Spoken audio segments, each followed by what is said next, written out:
اللہ کا عذاب برداشت نہیں کر سکتے، کتنی بھی طاقت ہو۔ تو السلام علیکم فرینڈ، کیسے آپ؟ امید کرتا ہوں آپ لوگ اچھے ہوں گے۔ تو فرینڈ، اس ویڈیو میں آج بیان ہونے والا ہے سید امین قادری صاحب کا جو بیان ہوتا ہے، آپ لوگ نے سنا ہے، بہت ہی کمال کا وہ بیان کرتے ہیں۔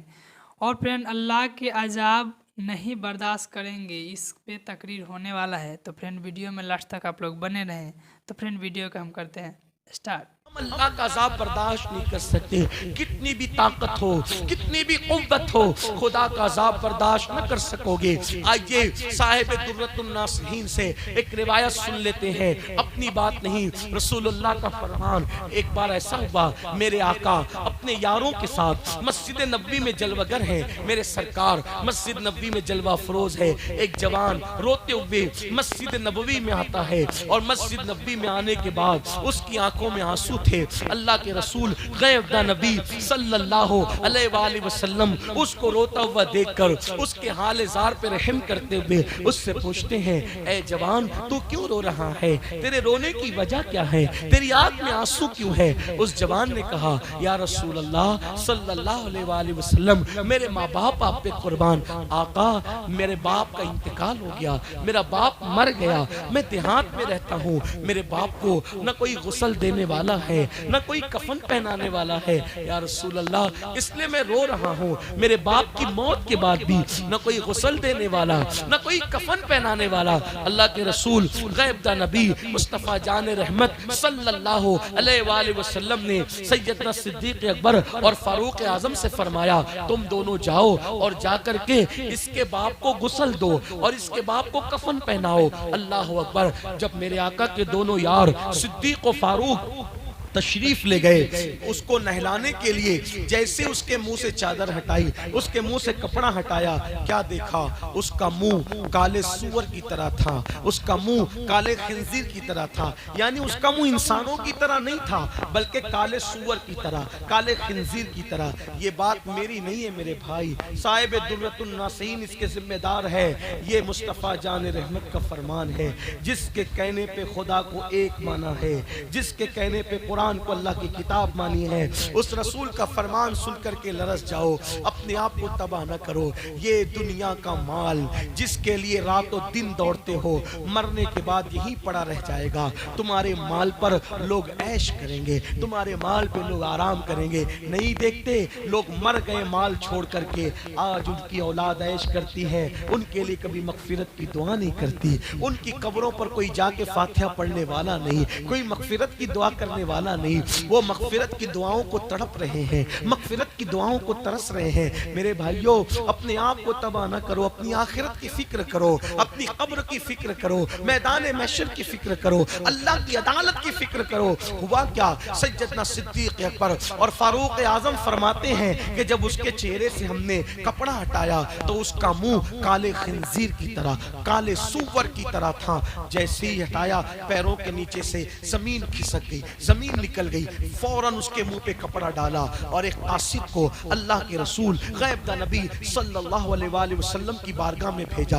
جب قاصد حضور کے پاس آیا تو کہا، یا رسول اللہ صلی اللہ علیہ وآلہ وسلم، صدیق و فاروق کو آپ نے اس کو غسل دینے کے لیے اور کفن پہنانے کے لیے بھیجا، لیکن اس کو کیسے غسل دے، کیسے کفن پہنائے؟ اس کا منہ تو سور کی طرح، کالے خنزیر کی طرح ہو گیا۔ اس دیہات میں اللہ کے رسول علیہ الصلوۃ والتسلیم بنفس نفیس تشریف لائے۔ میرے آقا بذات خود وہاں پر اس دیہات میں تشریف لائے، اور آنے کے بعد میرے آقا علیہ السلام نے پھر اپنے ہاتھ اٹھائے اور دعا کی، اے اللہ اس کا منہ ٹھیک کر دے، اس کا جو منہ کالے سور کی طرح، کالے خنزیر کی طرح ہوا ہے، اس کا منہ ٹھیک کر دے، اس کا منہ درست کر دے۔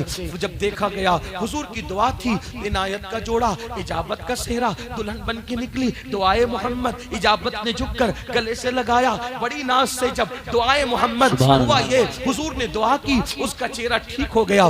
فوری طور پہ صحابہ نے، اصحاب مصطفیٰ نے غسل دیا, غسل دینے کے بعد کفن پہنایا, کفن پہنانے کے بعد صحابہ کرام نے پھر اس کی نماز جنازہ پڑھی, صحابہ نے اس کی نماز جنازہ پڑھی. نماز جنازہ کس نے پڑھی؟ صحابہ نے. میرے بھائیوں توجہ کرنا, کسی مسجد کے امام نے نہیں, ہم جیسے مولوی صاحب لوگوں نے نہیں, اللہ اکبر, ہم جیسے پیر صاحب لوگوں نے نہیں, بلکہ اصحاب مصطفیٰ نے روئے زمین پر چشم فلک نے اور پشت زمین نے انبیاء کے بعد اگر سب سے بہترین کوئی مخلوق دیکھا ہے تو اس کو اصحاب مصطفیٰ کہتے ہیں, اسے صحابہ کہتے ہیں. صاحب درۃ الناصحین کے مطابق صحابہ نے نماز جنازہ پڑھی, اور نماز پڑھنے کے بعد جب اس شخص کو قبر میں رکھا جانے لگا تو کسی نے دھیرے سے کہا, پہلے تو اس کا منہ کالے سور اور خنزیر کی طرح ہو گیا تھا, اب مرنے کے بعد جب منہ ایسا ہوا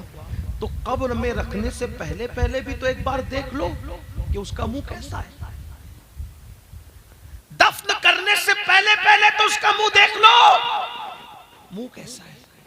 جب نماز جنازہ کے بعد اور دفن سے پہلے پھر کپڑا ہٹایا گیا چہرے سے, تو اب بھی اس کا منہ کالے سور کی اور کالے خنزیر کی طرح تھا. اگر آج کسی کا منہ ایسا ہو جائے تو کتنا ہنگامہ ہوگا. اس وقت ہوا, دیکھنے والوں میں ہمت تھی, طاقت تھی. اللہ کے رسول زمین کے اوپر ظاہری طور پہ موجود تھے. صحابہ نے پوچھا, آقا اس کا منہ کالے سور کی طرح, کالے خنزیر کی طرح بار بار کیوں ہو جاتا ہے؟ تو میرے آقا نے خود کوئی جواب نہیں دیا, فرمایا اس کے بیٹے کو بلا. جب اس کے بیٹے کو بلایا گیا تو فرمایا, تو سچ بتا, میرا اللہ کسی پہ ظلم نہیں کرتا, میرا اللہ کسی پہ ظلم نہیں کرتا, زیادتی نہیں فرماتا. میرا اللہ تو اپنے بندوں سے بہت پیار کرتا ہے, وہ کسی کو اس طرح کی سزا بلا وجہ نہیں دیتا. تجھے بتانا ہوگا کہ تیرے باپ کا جرم کیا تھا, تیرا باپ کرتا کیا تھا, کیا کرتا تھا تیرا باپ. تو اس جوان نے کہا, یا رسول اللہ صلی اللہ علیہ وآلہ وسلم, میرا باپ ہر نیکی کرتا تھا, لیکن جب نماز کا وقت آتا تھا تو نماز کے وقت میں وہ سو جاتا تھا, وہ نماز نہیں پڑھتا تھا, میرا باپ بے نمازی تھا. تب میرے آقا نے فرمایا, جو دنیا میں نماز نہیں پڑھے گا, جب قبر میں وہ دفن کیا جائے گا اور قیامت کے دن قبر سے اس کو اٹھایا جائے گا, جو دنیا میں نماز نہیں پڑھے گا, جب اس کو اس کی قبر سے قیامت کے دن اٹھایا جائے گا تو اس کا منہ بھی کالے سور اور کالے خنزیر کی طرح ہوگا.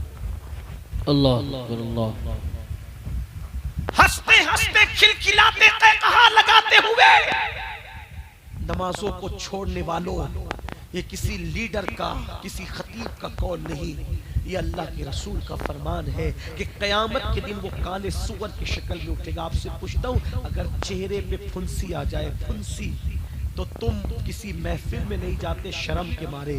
جب پھنسی آنے پر کسی محفل میں نہیں جاتے شرم کے مارے, سور والا منہ لے کر رسول اللہ کی بارگاہ میں کیسے آؤ گے, اللہ کی بارگاہ میں کیسے آؤ گے؟